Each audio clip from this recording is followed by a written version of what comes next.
लिए शुरुआत करते हैं। मैदान सीरीज एपिसोड नंबर 18 जो है वो आपके सामने यहाँ पर आ रहा है। क्वेश्चन नंबर फर्स्ट आपके सामने देखिएगा, प्रधानमंत्री जो है उनके निर्वाचन के लिए दोस्तों आपके न्यूनतम आयु कितनी चाहिए। देखो, प्रधानमंत्री हो या फिर आपके लोकसभा एमपी हो या फिर क्या हो या फिर एमएलए हो, इन तीनों के लिए कितनी होती है, इन तीनों के लिए जो न्यूनतम आयु होती है वो 25 वर्ष होती है। ठीक है, प्रधानमंत्री हो, लोकसभा एमपी हो या एमएलए हो, तीनों के लिए जो न्यूनतम आयु होती है कितनी आपके, वो 25 वर्ष होती है। ठीक है, अगर दोस्तों पूछूं आपसे राज्यसभा एमपी हो, लिखना राज्यसभा एमपी हो या फिर आपके एमएलसी हो, मतलब कि जो मेंबर ऑफ काउंसिल जो होते हैं ना वो हो, इनके लिए कितनी होती है आपके, इनके लिए एज होती है आपके 30 वर्ष। कितनी होती है, 30 वर्ष होती है। ठीक है, और पूछूं आपसे, लिखना यहाँ पर, अगर सवाल पूछे आपसे कि वोट डालने की एज आप जानते हो 21 वर्ष है, ये पहले दोस्तों 18 वर्ष थी।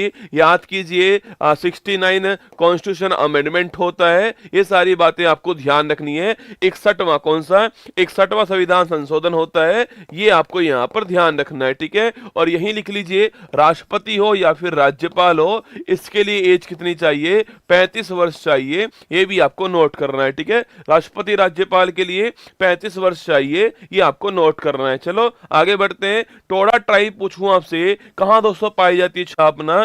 टोडा ट्राइब जो है अगर सवाल पूछे आपसे कहां मिलती है, लेकिन आपसे ये मिलती है कहां पर, जो नीलगिरी जो पहाड़ी है ना यहां पर मिलती है ना, जो नीलगिरी पहाड़ी है यहां दोस्तों मिलती है कहां पर, जो तमिलनाडु के अंदर आप जानते हो यहां मिलती है वाली ट्राइब्स हो। इस ट्राइब की खास बात यह है कि ये ट्राइब जो है वो लिखना आपके बहुपति विवाह जो है इसके लिए फेमस है। किसके लिए, बहुपति विवाह के लिए फेमस है। और अगर पूछूं आपसे यहां पर, तो नीलगिरी पहाड़ी जो है इसकी हाईएस्ट पीक कौन सी है, आपके दोदा बेटा जो है वो इसकी हाईएस्ट पीक है, ये भी आपको ध्यान रखना है नीलगिरी पहाड़ी के बारे में। ठीक है, तो नीलगिरी पहाड़ी तमिलनाडु के अंदर कौन से आपके थोड़ा ट्राइब्स मिलती है, ये आपको नोट करना है। ठीक है, आगे देखिए, बस के अचानक रुकने पर खड़े यात्री का आगे की ओर गिरना न्यूटन के दोस्तों किस नियम का एग्जाम्पल आपके, तो यह न्यूटन का कौन सा आपके पहला जो नियम उसका एग्जाम्पल है, जिसको हम लॉ ऑफ इनर्शिया बोलते हैं, जिसको हम जड़त्व का नियम बोलते हैं। क्या बोलते हैं,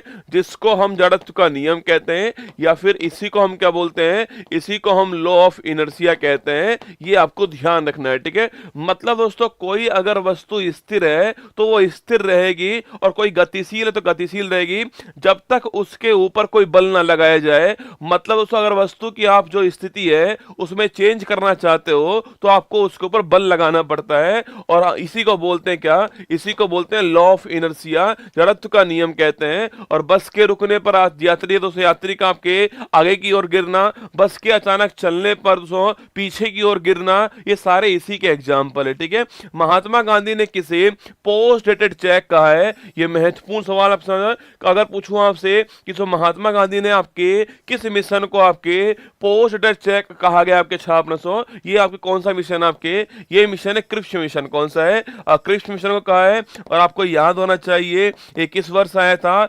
1942 है, जब दोस्तों सेकंड वर्ल्ड वॉर के अंदर इंग्लैंड वालों को भारत का सपोर्ट चाहिए था। कैमरे में क्या आ रहा है ये बार बार, सेकेंड दोस्तों वर्ल्ड वॉर के अंदर जब आपके जो अंग्रेज थे उनको भारत सपोर्ट चाहिए तो उस समय अंग्रेजों ने क्या करा, उस समय अंग्रेजों ने आपके ये मिशन हमारे यहाँ पर भेजा। और इस मिशन का उद्देश्य यह था, आपके भेजने का उद्देश्य यह था कि जो भारत जो है आपके उसको सपोर्ट लिया जाए। और इन्होंने ये कहा कि जो भारत जो है ना, इन्होंने कहा कि भारत जो है, भारत के अंदर हम संविधान सभा बनाएंगे, लेकिन कब दोस्तों बनाएंगे, ये बनाएंगे हम कब, आपके युद्ध के बाद बनाएंगे। इसलिए जो है इसको बोला गया क्या, पोस्ट डेटेड चेक कहा गया महात्मा गांधी के द्वारा, ये आपको नोट करना है। ठीक है, हॉर्नबिल फेस्टिवल पूछूं आपसे कहां सेलिब्रेट होता है। ठीक है, सो हॉर्नबिल फेस्टिवल जो है ये कहां पर होता है, ये होता है नागालैंड। कहां पर होता है, सो नागालैंड के अंदर होता है। और सवाल पूछूं आपसे, हॉर्नबिल फेस्टिवल जो है आपके यह स्टार्ट कब होता है, 1 दिसंबर को स्टार्ट होता है। और याद कीजिए दोस्तों, पूछूं आपसे यह कितने दिन चलने वाला फेस्टिवल है, ये आपको आपको बताना है, ठीक है। और so इसी फेस्टिवल क्या बोलते हैं, इसी फेस्टिवल को फेस्टिवल ऑफ फेस्टिवल बोलते हैं। क्या बोलते हैं, इसे हम फेस्टिवल ऑफ फेस्टिवल कहते हैं, इसे हम त्योहारों का त्योहार बोलते हैं। क्या बोलते हैं, इसे हम त्योहारों का त्योहार कहते हैं। और 1 तारीख को स्टार्ट होता है और कुल 10 दिन चलने वाला फेस्टिवल है, ये आपको नोट करना है। क्योंकि दोस्तों इसी तारीख को जो है वो 1 दिसंबर 1963 को लिखना। आपके नागालैंड जो है, नागालैंड दोस्तों एक स्टेट के रूप में जो है भारत के सामने आ गया, ठीक है। पहली बोस संघ पूछूं आपसे, इसके दोस्तों अध्यक्ष कौन थे? अरे याद करो, पहली बोस संघ 4 होती टोटल आपके, पहली, दूसरी, तीसरी और चौथी आपके सामने, ये 4 आपके सामने यहां पर, ठीक है। सवाल पूछूं आपसे, पहली जो बोस संघ आपके, ये कहां पर होती है? यह राजगृह दोस्तों यहां पर होती है। सेकंड कहां पर होती है छापना? सेकंड आपके वैशाली के अंदर होती है। थर्ड पूछूं आपसे कहां से, थर्ड कहां पर होती है आपके? थर्ड जो है आपके पाटलिपुत्र के अंदर है। और चौथी कहां पर होती है? चौथी हमारी कुंडलन कश्मीर में होती है। ये 4 आपको ध्यान रखना है, ठीक है। अब याद कीजिएगा, जो पहली जो बोस संगति है, याद करना आपके, पहली जो बोस संगति है, इसका अध्यक्ष पूछा गया यहां पर कि सो इसका अध्यक्ष कौन सा होगा? तो पहली बोस संगति का अध्यक्ष कौन होगा आपके? महाकश्यप जो है वो इसके अध्यक्ष होंगे, ये आपको ध्यान रखना है, ठीक है। और फोर्थ की बात करूं आपसे, इसका दोस्तों अध्यक्ष कौन? आपके वसुमित्र जो है वो इसका अध्यक्ष है, ये भी आपको ध्यान रखना है, ठीक है। तो पहली का महाकश्यप हो गया और फोर्थ का कौन हो गया आपके? फोर्थ जो है छापना इसका, ये वसुमित्र हो गया है, ये आपको नोट करना है, ठीक है। चलिए आगे बढ़ते हैं। कॉमनवेल्थ पत्रिका पूछूं आपसे, इसका दोस्तों आपके कॉमनवेल्थ पत्रिका जो है, कॉमनवेल्थ ने इसको कॉमनवील लिखना, कॉमनवील जो पत्रिका है, कॉमनवील पत्रिका के संपादक कौन थे? सवाल ये, ठीक है। कॉमनवील जो पत्रिका है, इसके संपादक कौन है? सवाल आपके सामने यहां पर ये है। तो कॉमनवील पूछूं आपसे, संपादक कौन इसकी? एनी बिसेंट जो है वो इसके संपादक हैं। और आप जानते हो इनके बारे में कि कांग्रेस की पहली महिला, लेना, कांग्रेस की पहली महिला अध्यक्ष कौन थी? तो कांग्रेस की पहली महिला जो अध्यक्ष है वो आपके एनी बिसेंट है, ठीक है। एनी बिसेंट कांग्रेस की पहली महिला अध्यक्ष थी, ये भी आप जानते होंगे। 1917 कब? 1917 के अंदर ये कांग्रेस की पहली महिला अध्यक्ष बनती है। बाकी दोस्तों कांग्रेस की पहली भारतीय महिला अध्यक्ष कौन थी? ये भी आपको याद होगा, सरोजनी नायडू जो है वो कांग्रेस की पहली भारतीय महिला अध्यक्ष थी। और लिखना, अगर पूछे आपसे, ये कानपुर जो अधिवेशन हुआ था 1925 के अंदर जो है, उनमें इसको अध्यक्ष बनाया गया, ठीक है। अगर सवाल पूछूं आपसे, एनी बिसेंट जो आपके, ये कहां की रहने वाली थी? ये आयरलैंड की रहने वाली थी, ये भी आपको ध्यान रखना है। कहां की? जो आयरलैंड जो है यहां की रहने वाली एनी बिसेंट थी, ये भी आपको यहां पर नोट करना है, ठीक है। बाकी दोस्तों पूछूं आपसे, सो इनके द्वारा पूछूं आपसे, एनी बिसेंट और बाल गंगाधर तिलक जो है, सो इन्होंने क्या स्टार्ट करा था? इन्होंने होम रूल लीग मूवमेंट, कौन सा? इन्होंने होम रूल लीग मूवमेंट जो है ये 1916 में शुरू किया था, ये भी आपको ध्यान रखना है, ठीक है। चलिए आगे बढ़ते हैं। कल्पसूत्र पूछूं आपसे, पुस्तक जो है उसके दोस्तों राइटर कौन है छापना। अगर सवाल पूछे आपसे, पहली बात दोस्तों, ये जो पुस्तक है किसकी? आपके पुस्तक किसकी है? ये पुस्तक जैन धर्म की, किसकी? ये जैन धर्म की पुस्तक है। और लिखने वाले कौन थे? भद्रबाहु जो है इसको लिखने वाले, ठीक है। सवाल पूछूं आपसे, कल्पसूत्र पूछे, पुस्तक लिखना आपके, ये जैन धर्म की पुस्तक है और लिखने वाले कौन? आपके लिखने वाले भद्रबाहु हैं, ये आपको नोट करना है, ठीक है।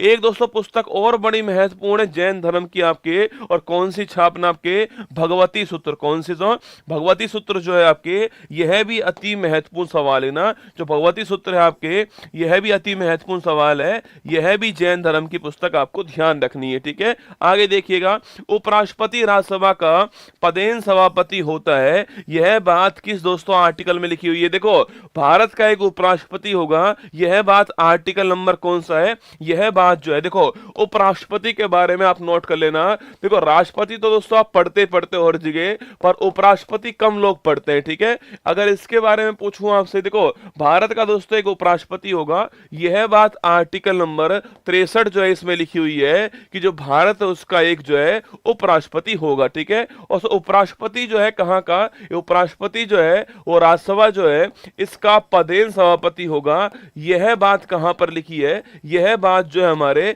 ये आर्टिकल नंबर 64 जो है इसके अंदर लिखी हुई है, ये भी आपको छापना है। ठीक है, मतलब दोस्तों ये राज्यसभा जो है इसका एक्स ऑफिसर चेयरपर्सन होने वाला है। इस पोस्ट पर जो भी व्यक्ति होगा ना वो हमेशा जो होगा वो इसका हेड हो जाएगा, ये इसका मतलब है। ठीक है, अगर तो पूछूं आपसे इसका जो इलेक्शन दोस्तों होने वाला है इसमें कौन कौन भाग, इसके तो इलेक्शन में आपके जो पार्लियामेंट संसद जो है वो भाग लेने वाली। ठीक है, तो पार्लियामेंट जो है वो भाग लेने वाली है, ये भी आपको ध्यान रखना है। ठीक है, और अगर पूछूं आपसे इसके अंदर छापना शपथ जो है वो कौन से आर्टिकल में है, शपथ इसकी छापना आर्टिकल नंबर जो 69 है, शपथ का उल्लेख इसके बारे में किया गया है, ये भी आपको नोट करना है। ठीक है, और सो वर्तमान पूछूं आपसे वर्तमान में भारत के उपराष्ट्रपति कौन है, छापना तो वर्तमान में भारत के उपराष्ट्रपति आपके जगदीप धनखड़ साहब जो है वो वर्तमान भारत के उपराष्ट्रपति हैं, ये भी आपको ध्यान रखना है, नोट कर लेना। ठीक है, तो कभी कभी सवाल यहां भी पूछता है आपसे,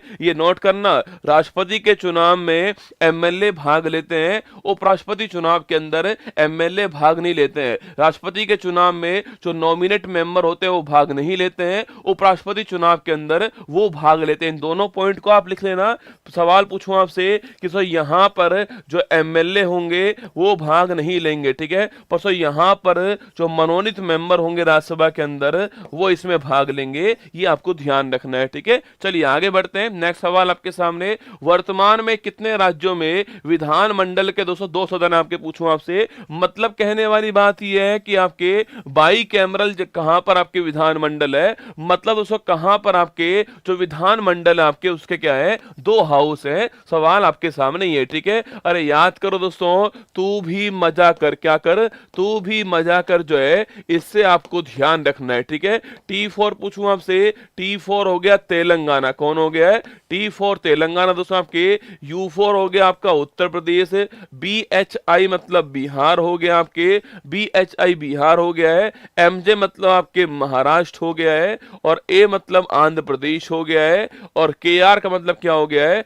कर्नाटक हो गया है, ये आपको ध्यान रखना है। ठीक है, मतलब तेलंगाना, उत्तर प्रदेश, बिहार, महाराष्ट्र, आंध्र प्रदेश, कर्नाटक जो है यहां दोस्तों वर्तमान में क्या आपके यहां वर्तमान में विधानसभा भी है, और इसके अलावा विधान परिषद जो है वो भी दोस्तों यहां पर है। ठीक है, अगर पूछूं आपसे यहां पर सर्वाधिक सीट किसके पास में, उत्तर प्रदेश छापना, यहां पर जो विधान परिषद है उसके पास 100 सीट है, ये भी आपको ध्यान रखना है। ठीक है, आगे बढ़िएगा। किस संविधान संशोधन द्वारा सिंधी जो है आपके उसको संविधान की जो 8वीं अनुसूची है उसमें शामिल किया है। ठीक है, देखो तो अगर पूछे आपसे मूल संविधान में कितने विषय थे आपके, मूल संविधान के अंदर जो 8वीं अनुसूची है उसमें हमारे पास 14 लैंग्वेज थी, ये तो आप जानते हो। बस वर्तमान पूछूं आपसे, वर्तमान में हमारे पास जो है 22 भाषाएं, ये भी आपको ध्यान रखना है। ठीक है, अगर सवाल पूछूं आपसे कि भाई इसमें जो है जो 15वीं जो भाषा है सिंधी जो भाषा है इसको कब आपके ऐड किया, तो आपके इसे जो है इसके अंदर छापना 21वां संविधान, कौन सा है, 21वां संविधान संशोधन 1967 जो है इसके द्वारा जोड़ा गया। ठीक है, तो 15वीं जो लैंग्वेज है वो पूछू कब आती है आपके, 15वीं लैंग्वेज सिंधी जो आपके वो 21वां अमेंडमेंट होता है 67 के अंदर होता है, और इसके द्वारा सिंधी जो है वो संविधान के अंदर ऐड होती है। ठीक है, इसके अलावा 16, 17, 18 पूछूं आपसे, अरे याद कीजिए, नेपाली, मणिपुर, कोंकणी कौन सी है, नेपाली, मणिपुर, कोंकणी छापना, ये अमेंडमेंट कौन सा है, 71 कॉन्स्टिट्यूशन अमेंडमेंट है 1992 का, ये भी आपको ध्यान रखना है। ठीक है, और सवाल पूछूं आपसे यहां पर लिखना 19, 20, 21, 22 कौन सा है, 19, 20, 21, 22 ये 4 भाषा कौन सी है, बोडो, डोंगरी, मैथिली और संथाली पूछूं आपसे, ये 4 भाषाएं लिखना, ये जुड़ती है किससे, ये जुड़ती है 92वां संविधान संशोधन, ये भी आपको ध्यान रखना है। ठीक है, तो ये तीनों संविधान संशोधन नोट कर लेना, एग्जाम के लिए महत्वपूर्ण है, कौन सी लैंग्वेज किससे आती है ये भी आपको ध्यान रखना है। ठीक है, चलिए आगे बढ़ते हैं। ग्रेट डिवाइडिंग रेंज पूछूं आपसे, किस दोस्तों महाद्वीप में छापना, जो ग्रेट डिवाइडिंग रेंज पूछे आपसे, देखो दोस्तों ये महाद्वीप कौन सा है, ये महाद्वीप आपका ऑस्ट्रेलिया महाद्वीप जो है उसको मैं बना रहा हूं आपके सामने, ये सो महाद्वीप कौन सा है, ये महाद्वीप ऑस्ट्रेलिया महाद्वीप। ठीक है, इस दोस्तों महाद्वीप में यहां पर क्या सो, इस महाद्वीप में यहां पर जो है वो है ग्रेट बैरियर रीफ, कौन है, ग्रेट बैरियर रीफ है, जिसको हम महान प्रवाल भित्ति बोलते हैं, क्या बोलते हैं, इसे हम बोलते हैं महान प्रवाल भित्ति वित्तीय विश्व की सबसे बड़ी जो प्रभाल जो वित्तीय लिखना कहां पर है, वो यहां पर है ऑस्ट्रेलिया के अंदर, ठीक है। और सो इसके अंदर क्या, सो इसके अंदर आपके एक पर्वत श्रृंखला सो यहां पर आपके जो कुछ दोस्तों ऐसे आपके फैली हुई है, इसे बोलते हैं क्या, इसे बोलते हैं ग्रेट डिवाइडिंग रेंज। क्या बोलते हैं? ग्रेट डिवाइडिंग रेंज बोलते हैं। और लिखना सो आपके ये किस महाद्वीप में है, ये आपके ऑस्ट्रेलिया महाद्वीप के अंदर आपको ध्यान रखनी है, ठीक है। तो ग्रेट बैरियर रीफ पूछूं आपसे, वो ये वाली ग्रेट बैरियर रीफ है, ठीक है। यहां कौन आपके, यहां पर ग्रेट आपके डिवाइडिंग रेंज है, ये आपको ध्यान रखना है, ठीक है। लवणीय क्षेत्र में पूछूं आपसे, उगने वाले सो पादप कौन से होते हैं? अरे याद कीजिए आपके जो लवणीय जो क्षेत्र होता है वहां पर उगने वाले पादप कौन से होते हैं? इनको बोलते हैं क्या हम? हेलोफाइट। क्या बोलते हैं? हेलोफाइट कहते हैं। शायद मैंने आपको लिखवाया हुआ है। हेलोफाइट का मतलब पूछूं आपसे, जो लवणीय जो पादप हैं आपके, उन्हें बोलते हैं हेलोफाइट। जैसे कौन सा आपके, जैसे मैंग्रोव, कौन सा आपके जो मैंग्रोव वनस्पति होती हैं वो हेलोफाइट होती हैं, ठीक है। तो हेलोफाइट किसको बोलते हैं? लवणीय क्षेत्र जो है उसमें उगने वाले जो पौधे होंगे उनको दोस्तों बोलते हैं आपके हेलोफाइट। और अगर सवाल पूछूं आपसे कि जो मरुस्थल जो है, यहाँ जो पौधे होते हैं, कैक्टस हो गया, नागफनी हो गया, यहाँ जो पौधे होंगे उन्हें क्या बोलते हैं, ये आपको छापना है, ठीक है। बताओ कमेंट बॉक्स में, जो मरुस्थल है इसमें जो पौधे मिलते हैं उन्हें क्या बोलते हैं? मैंग्रोव वनस्पति पूछूं आपसे, और पश्चिम बंगाल जो है ना आपके, वो जो सुंदर वन है जो आपके, वो मैंग्रोव वनस्पति है, ठीक है। ध्यान रखना है आपको, है ना। आगे देखिए, पलामू पूछूं आपसे, टाइगर रिजर्व जो पलामू और बेतला, पलामू और बेतला पूछे आपसे कहां पर है?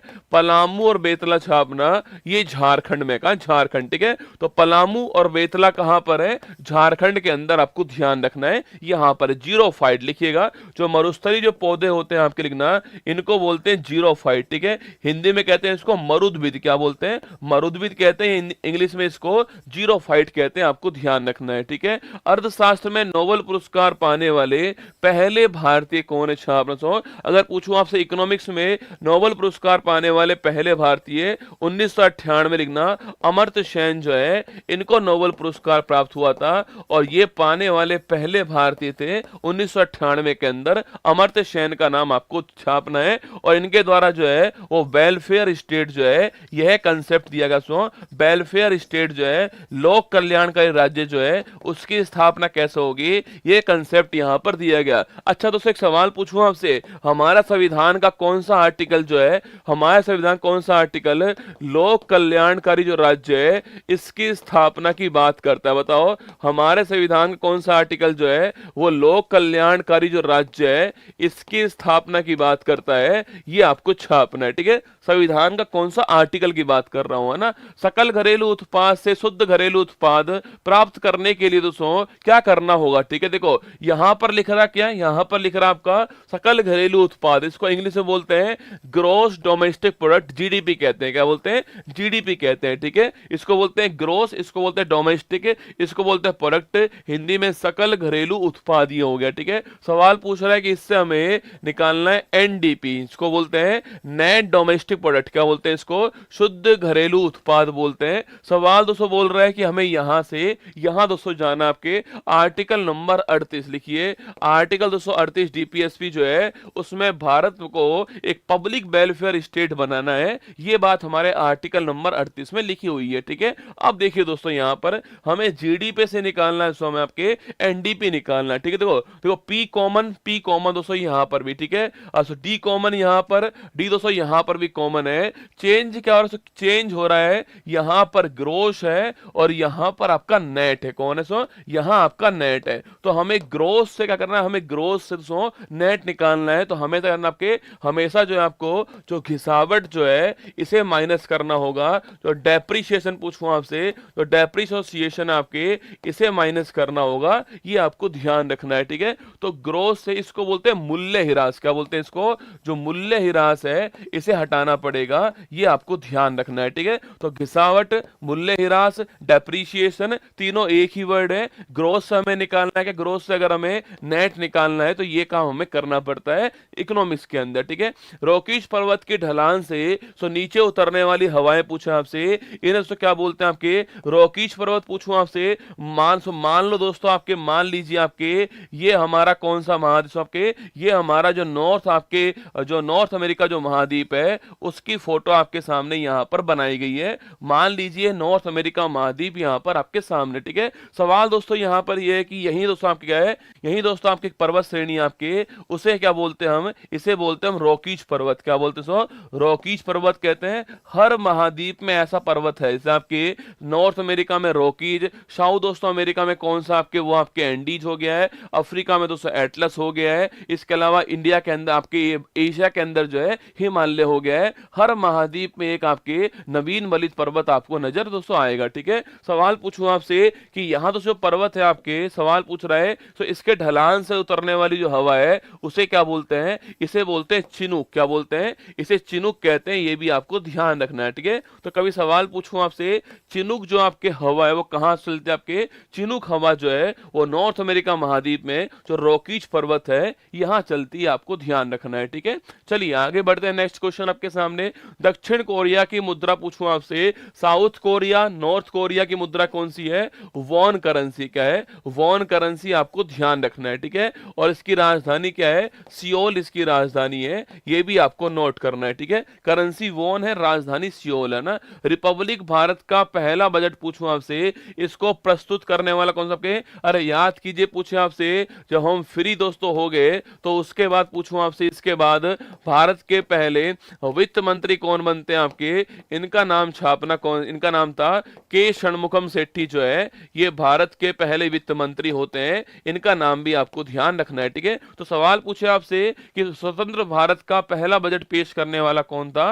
वो यही थे, ठीक है। अब सवाल पूछ रहा है कि भाई जो गणतंत्र भारत आपके रिपब्लिक भारत की बात कर रहा है रसगुल्ला, मतलब दोस्तों आपके, मतलब 26 जनवरी 1950 के बाद की बात कर रहा है कि जो बजट जो पेश होता है, इस बजट को पेश करने वाला कौन था, तो लिखना आपके कौन थे आपके, अरे षणमुखम सेठी साहब तो आपके हम जब आजाद हुए तो उसके बाद में पेश करने वाले थे जॉन मैथाई। कौन आप जो जॉन मैथाई साहब थे हमारे, इन्होंने पेश किया, ये आपको ध्यान है। सवाल को आराम से पढ़ना है। सवाल पूछा है रिपब्लिक भारत से बात कर रहा है तो आंसर इसका जॉन मैथाई होने वाला है। और अगर आपके इंडिपेंडेंट भारत पूछूं आपसे तो आंसर हमारा के षणमुखम सेठी होगा। दोनों अलग अलग सवाल आपको ध्यान रखने हैं, ठीक है।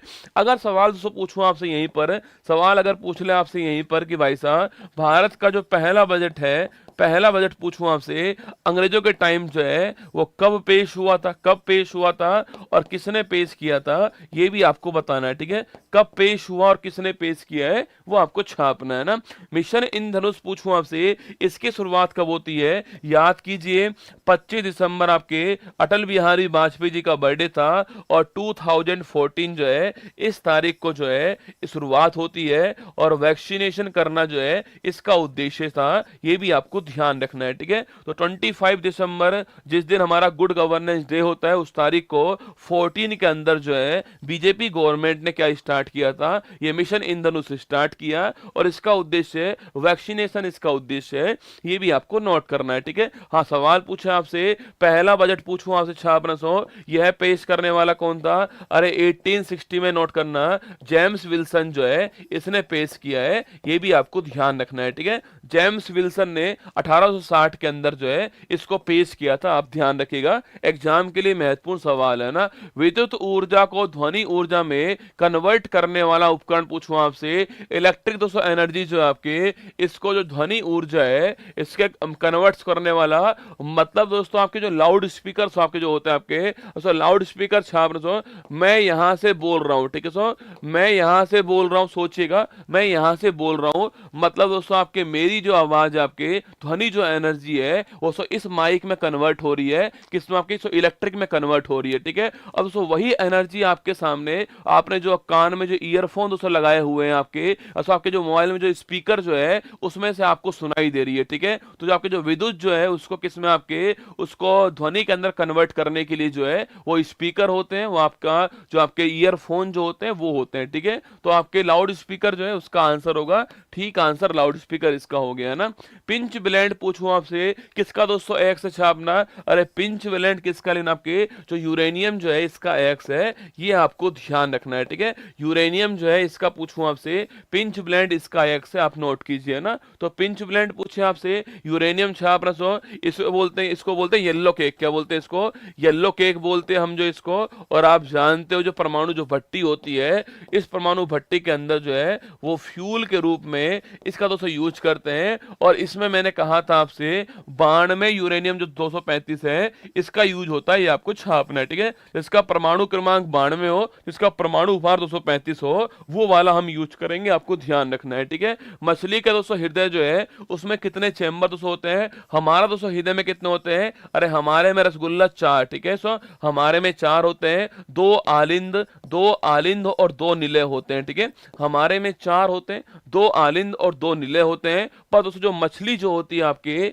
इसमें केवल 2 चैम्बर होते हैं, कितना आपके इसमें केवल 2 चैम्बर होते हैं, आपको छापना है, ठीक है। तो मछली में केवल 2 होते हैं, बाकी दोस्तों हमारे अंदर कितना आपके, हमारे अंदर 2 आलिंद है सो और 2 निलय हैं, ये आपको ध्यान रखना है, ठीक है। चलिए आगे बढ़ते हैं। गुरु गोविंद सिंह ने खालसा पंथ पूछूं आपसे, इसकी दोस्तों स्थापना कब की आपके, अरे खालसा पंथ पूछे आपसे इसकी स्थापना कब होती है, 1599 छापना खालसा पंथ की दोस्तों स्थापना होती है। और दिन पूछूं आपसे, दिन दोस्तों कौन सा आपके, ये बैसाखी वाला दिन था छापना।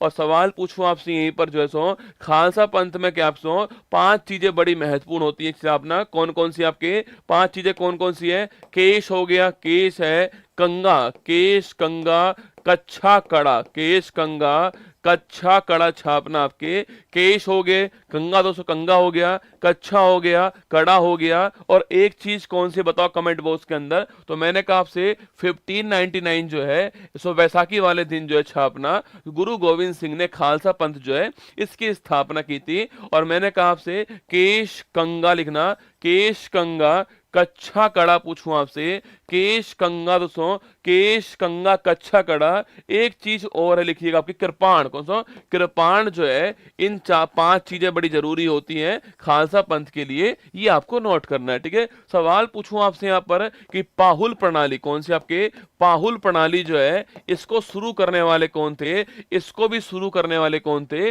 गुरु गोविंद सिंह, ठीक है। तो गुरु गोविंद सिंह ने आपके 16 और सॉरी है ना, लेकिन आपके 1699 लेकिन आपके इसको 1699 कर दो ना। गुरु गोविंद सिंह ने आपके 1699 के अंदर जो है वो खालसा पंथ की स्थापना की थी। 1599 छापना जो ईस्ट इंडिया कंपनी है आपकी, इसकी स्थापना होती है, ठीक है। इस तारीख को तो इसकी स्थापना होती है, यहां पर 16 कर देना ना, यहां पर 1699 कर लेना आप, जो है खालसा पंथ की स्थापना जो है वो 1699 के अंदर होती है। और पाहुल प्रणाली शुरू करने वाले कौन थे, वो भी रसगुल्ला यही थे, केस कंगा कच्छा कड़ा कृपाण जो है, ये 5 चीजें इस धर्म के लिए बड़ी महत्वपूर्ण है, ठीक है। संविधान संशोधन प्रक्रिया का उल्लेख पूछे आपसे, किस संविधान के किस भाग में छापना, संविधान संशोधन पूछूं आपसे, इसका उल्लेख आर्टिकल नंबर 368 में और भाग नंबर 20 में, कौन सा भाग नंबर 20 छापना, भाग नंबर 120 हो गया है। और आर्टिकल नंबर कौन सा हो गया है, आर्टिकल नंबर 368 हो गया है। और कहां से लिया हमने, साउथ अफ्रीका दोस्तों, यहां से जो है हमने ग्रहण किया इसको। अभी तक तो भारत पूछो आपसे, अभी तक तो भारत में आपके 106 क्या हो चुके हैं, संविधान संशोधन हो चुके हैं। और नवीनतम कौन सा है, नवीनतम है नारी शक्ति, कौन सा है, नारी शक्ति वंदन अधिनियम जो है, ये नवीनतम आपको ध्यान रखना है, ठीक है। अभी तक तो भारत के अंदर आपके 106 हो चुके हैं, ये एक्ट हो चुके हैं, ठीक है। और नाम क्या है इसका, इसका नाम है नारी शक्ति बंधन अधिनियम जो है, ये इसका नाम आपको ध्यान रखना है, ठीक है। आगे देखिए, सुप्रीम कोर्ट ने कब कार्य करना शुरू किया, ठीक है। सुप्रीम कोर्ट पूछूं आपसे, इसने जो आपके देखो इसका इतिहास देखिए आप लोग जो है, देखो दोस्तों पूछूं आपसे 1774 छापना 1774 कलकत्ता के अंदर जो है एक उच्चतम न्यायालय की स्थापना होती है, आप जानते हो, ठीक ठीक है। और मैंने कहा था अलीजा इम्प्रे साहब जो है वो इसके हेड बनते हैं, ये शायद आपको याद होगा, रेगुलेटिंग एक्ट से इसकी स्थापना हुई थी, ठीक है। इसके बाद दोस्तों क्या होता है, इसके बाद पूछूं आपसे, इसके बाद छापना 3 हाई कोर्ट बनते हैं, फिर इलाहाबाद हाई कोर्ट बनता है, और उसके बाद 1937 छापना हमारे दोस्तों यहाँ पर जो है एक हमारे यहाँ पर जो है फेडरल कोर्ट की स्थापना होती है। और मैंने आपसे कहा दोस्तों आपके इसके कौन हेड बने थे, मॉरिस गुएर जो है, मॉरिस गुएर साहब जो है वो इसके हेड बने थे। 1935 गवर्नमेंट ऑफ इंडिया एक्ट से ये हुआ था, ठीक है। और उसके बाद छापना, उसके बाद आपके सुप्रीम कोर्ट की स्थापना भारत के अंदर होती है, और 28 जनवरी 1950 नोट करना, इस दिन इसने अपना कार्य शुरू किया था। और इसके अंदर पूछूं आपसे, इसके पहले हेड कौन थे आपके, हीरालाल जे कानिया साहब जो है वो इसके पहले मुख्य न्यायाधीश थे, इनका नाम भी आपको छापना है। और 1+7 एक मुख्य न्यायाधीश और 7 अन्य न्यायाधीश जो है, ये उस समय इनका फंक्शन था, ये सिस्टम था, ठीक है। ट्रांस हिमालय में कौन, पूछूं आपसे, ट्रांस हिमालय में कौन सी पर्वत श्रेणियां पूछे आपसे शामिल समय, ट्रांस हिमालय को, हिमालय से पहले जिसकी उत्पत्ति होती है उसे बोलते हैं हम लोग ट्रांस हिमालय, ठीक है। इसमें दोस्तों 3 पर्वत श्रेणी आपके शामिल है, इसमें आपके कौन कौन सी, कलेजा, कौन कौन सी आपके कलेजा जो है आपके शामिल है छापना। कै फॉर पूछूं आपसे, कै फॉर काराकोरम, ठीक है, ले फॉर लद्दाख, और जा फॉर जास्कर, 3 है, ठीक है। कौन कौन से आपके, कै फॉर, सो कै फॉर आपके काराकोरम आपके, ले फॉर आपके लद्दाख, और जय फॉर जास्कर, ये 3 है, ठीक है। इसे बोलते हैं काराकोरम, क्या बोलते हैं, काराकोरम बोलते हैं, इसको बोलते हैं लद्दाख, ठीक है। और इसे बोलते हैं हम लोग जास्कर, क्या बोलते हैं, जास्कर, ठीक है। और यहीं से काराकोरम पूछूं आपसे, यहीं दोस्तों यहीं पर छापना कौन है, अरे यहीं पर माउंट केटू है, कौन सी माउंट केटू है, जिसकी ऊंचाई कितनी है, 8611 मीटर ऊंचाई है। इसी को हम गॉडविन ऑस्टिन बोलते हैं, क्या बोलते हैं, इसी को हम गॉडविन ऑस्टिन कहते हैं, ये आपको ध्यान रखना है, ठीक है। तो काराकोरम, लद्दाख, जास्कर, तीनों किसके हिस्से हैं, तीनों की तीनों छापना ट्रांस हिमालय के हिस्से आपको ध्यान रखने हैं, ठीक है। आगे देखिए, नलबाना पक्षी अभ्यारण्य पूछूं आपसे, कहां दोस्तों छापना आपके, नलबाना पक्षी अभ्यारण्य आपके कहां पर है, ये हमारा ओडिशा जो है, ओडिशा में आपके तो चिल्का जो झील है ना, इस चिल्का झील के बीचों बीच, ठीक है, ओडिशा चिल्का झील जो है इसके बीच में कौन है, इसके बीच में नलबाना पक्षी अभ्यारण्य, ठीक है। ओडिशा चिल्का झील के बीचों बीच कौन सा है, ये आपके स्थित है, ठीक है। नाथुला दर्रा पूछूं आपसे, सो वर्तमान में कहां पर आपके, नाथुला पूछे आपसे या फिर जलपला पूछे आपसे, दोनों की दोनों कहां पर आपको, दोनों की दोनों नोट करना कहां पर है, दोनों की दोनों जो है सिक्किम स्टेट के अंदर नोट करना, ठीक है। नाथुला पूछूं आपसे, जलपला पूछे आपसे, सिक्किम स्टेट के अंदर दोनों दोनों, ये आपको ध्यान रखना है, ठीक है। नाथुला, जलपला सिक्किम के अंदर। इसके अलावा पूछे आपसे बोमडिला, पूछो आपसे बोमडिला और दीफू छापना, बोमडिला और दीफू कहां पर है, ये अरुणाचल प्रदेश में छापना। और पूछे आपसे तेजू दर्रा कहां पर आपके, वो हमारा कहां पर है, मणिपुर में, होगा मणिपुर में, ठीक है। तो नाथुला और जलपला सिक्किम के अंदर, बोमडिला और दीफू अरुणाचल प्रदेश के अंदर, और तेजू कहां पर है, तेजू आपका मणिपुर के अंदर, आपको ध्यान रखना है, ठीक है। आइए 13 मई 2024 से दैनिक समसामयिकी, ये तो आज की क्लास का पहला एपिसोड रसगुल्ला आपके सामने है। अभी तो मैंने कहा ना, जैसे ही मैं आपके सामने इस क्लास को समाप्त करूंगा और आपके लिए बहुत कुछ लाने वाला हूं, ठीक है। शुरुआत की करते हैं, आइए एक बार दिल भेज दीजिए फटाक से, और फिर हम आगे बढ़ते हैं हमारी 13 मई 2024 दैनिक समसामयिकी सभी प्रतियोगी परीक्षाओं का नेस्तनाबूद करने के लिए अति महत्वपूर्ण, बिना किसी देरी के हर सेकंड का उपयोग करते